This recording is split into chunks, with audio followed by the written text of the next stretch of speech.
Hello friends, welcome to Lexlore. आज हम कुछ और लीगल मैक्सिम्स को जानेंगे। ये second part of the video है। आशा है कि आप पहला पार्ट भी देखा होगा जिसमें हमने काफ़ी लीगल मैक्सिम्स को कवर किया है। आगे बढ़ते हैं। पहला, एम्बिग्विटस पेटेंट्स। इसका मतलब an ambiguity that readily appears on the face of the document और इंस्ट्रूमेंट। ऐसा कोई एम्बिग्विटी या गड़बड़ी जो तुरंत में देखते के साथ ही उसको पहचाना जा सके या देखा जा सके। दोस्तों, इसके पहले वाले वीडियो में हमने आपको एम्बिग्विटस लेटेंस के बारे में बताया था, जो कि इसका ऑपोजिट है। आशा है कि आपने फर्स्ट पार्ट को देखा होगा जिसमें हमने उसको डील किया है। इसका एग्जाम्पल देखते हैं। Example, A and B intend to enter into a contract. A's lawyer was able to advise A on several clauses which were ambiguous patents in nature and the contract failed। तो यहाँ पे A और B जो है वो intention दिखा रहे हैं कि एक कॉन्ट्रैक्ट में एंटर करेंगे। ए का जो लॉयर है वो एडवाइस करता है ए को बहुत सारे क्लॉजेज में जिसमें एम्बिग्विटी दिखती है on the face of the document, जिसको हम एम्बिग्विटस पेटेंट्स कहते हैं। तो उन सभी क्लॉजेज के बारे में बताता है ए का लॉयर, और इसके कारण जो कॉन्ट्रैक्ट है वो फेल कर जाता है। नेक्स्ट, एब एक्स्ट्रा। इसका मतलब होता है from outside. For example, sometimes I wonder if this country is being controlled ab extra. कभी कभी मैं ये एडमायर करता हूँ या सोचता हूँ कि ये जो देश है ये बाहर से कंट्रोल हो रहा है, controlled ab extra, from outside. Next, amicus curiae. A person or organization that is not a party to the litigation but is permitted by law to advise it, quote, friend of the court।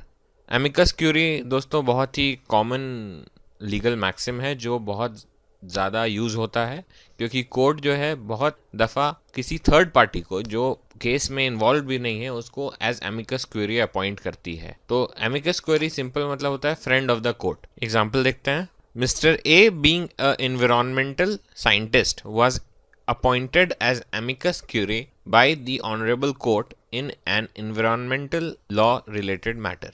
तो यहाँ पे हम देख सकते हैं कि honourable court जो है, जो एक इन्वायरमेंटल लॉ रिलेटेड मैटर को देख रहा है, उसमें मिस्टर ए को एज एमिकस क्यूरी अपॉइंट करता है, बिकॉज मिस्टर ए जो है वो एक इन्वायरमेंटल साइंटिस्ट है, उस फील्ड के एक्सपर्ट हैं, इसीलिए यहाँ पे एमिकस क्यूरी उसको अपॉइंट किया जाता है। Next, animus possidendi. इसका मतलब एन इंटेंशन टू पोजेस। ऐसा इंटेंशन जिससे किसी चीज़ को पोजेस करते हैं या रखते हैं या उसको देखभाल करते हैं, ऐसे इसको हम बोलते हैं एनिमस पॉसिडेंडी।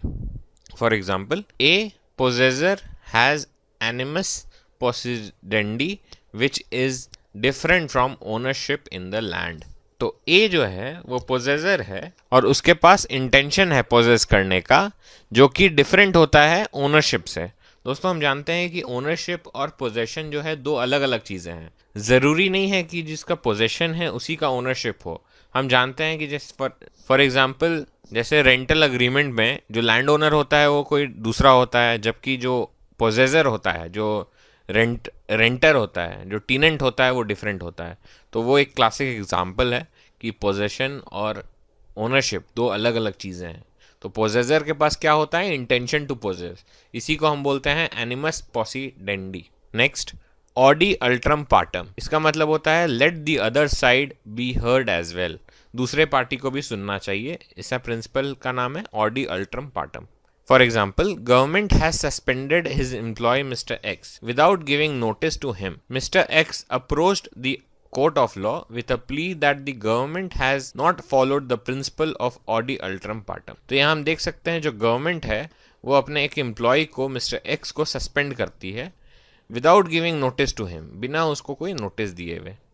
और मिस्टर एक्स जो है वो कोर्ट को अप्रोच करते हैं, ये प्ली लेते हैं कि उनको सुना नहीं गया।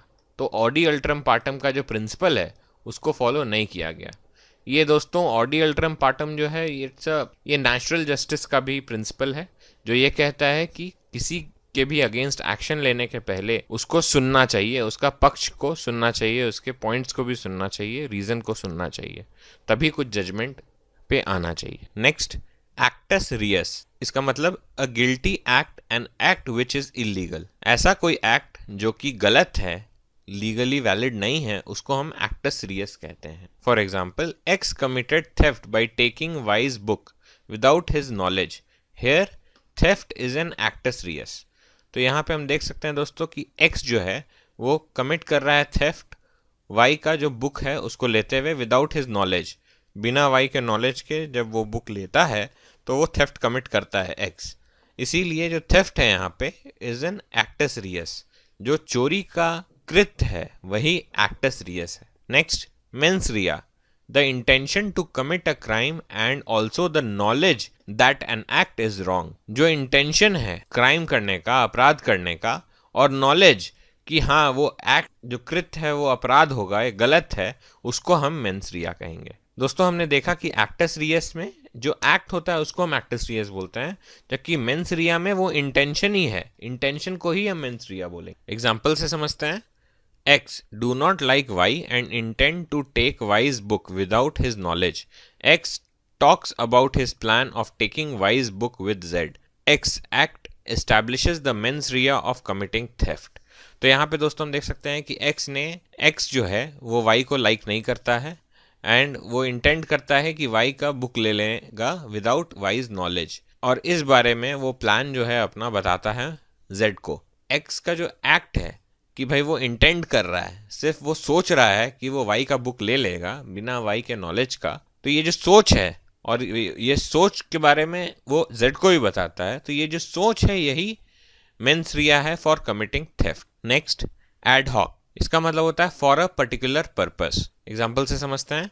Mister Z has been appointed as ad hoc inspector as Mister X has resigned from service in the middle. तो मिस्टर जेड जो हैं वो अपॉइंटेड हुए हैं as inspector ad hoc basis पे for a particular purpose. Inspector का जो purpose है उसके लिए अपॉइंट हुए हैं मिस्टर जेड। क्यों? क्योंकि मिस्टर एक्स जो हैं वो रिज़ाइन कर दिए हैं सर्विस बीच में ही छोड़ के। क्योंकि मिस्टर एक्स बीच में छोड़ के सर्विस को रिज़ाइन कर दिए हैं, इसीलिए जेड जो है वो अपॉइंट हुए हैं एज एडहॉक इंस्पेक्टर। एडहॉक मतलब फॉर अ पर्टिकुलर पर्पस, उस पर्पस के लिए, इंस्पेक्टर बनने के पर्पस के लिए उनको अपॉइंटमेंट हुआ है। नेक्स्ट, बोनाफाइड, इसका मतलब होता है रियल या जेन्युइन या सिंसियर, मेड और carried out in good faith. तो कोई भी काम जो गुड फेथ में किया हुआ हो, जो रियल है, जो जेन्युइन है या सिंसियर है, उसे हम बोनाफाइड कहेंगे। For example, one should always act in a bona fide manner. हर किसी को बोनाफाइड मैनर में ही काम करना चाहिए, तभी उसको लीगल प्रोटेक्शन मिलता है। तो ये एक एग्जाम्पल है। Thank you for listening. और लीगल मैक्सिम्स के बारे में जानने के लिए विथ एक्सप्लेनेशंस हमारे दूसरे पार्ट्स को ज़रूर देखें। Do like, share and subscribe for more updates.